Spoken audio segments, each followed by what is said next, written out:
Malgré les restrictions sur les voyages en provenance d'Afrique australe, Omicron, le nouveau variant du Covid-19, a déjà été identifié dans une vingtaine de pays.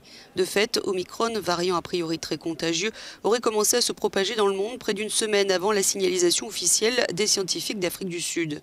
Ce mardi, les autorités sanitaires néerlandaises ont confirmé que cette souche était déjà présente aux Pays-Bas le 19 novembre, une des deux personnes positives n'ayant pas voyagé récemment. D'ailleurs, l'OMS a jugé inutiles les interdictions de voyage et prône d'autres mesures.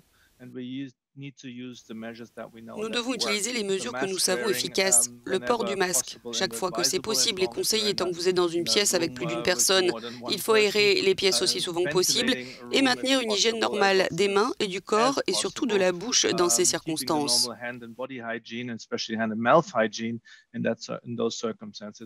Pour contrer la cinquième vague épidémique, Omicron ou pas, les gouvernements s'efforcent de renforcer leur programme de vaccination. La troisième dose est la solution avancée dans l'Union européenne. Au Royaume-Uni, par exemple, le Premier ministre Boris Johnson s'est donné comme objectif de vacciner tous les adultes d'ici à la fin janvier. D'autres pays, comme l'Autriche, qui a étendu à 20 jours la période de confinement national, a rendu la vaccination obligatoire pour tous les adultes à partir du 1er février.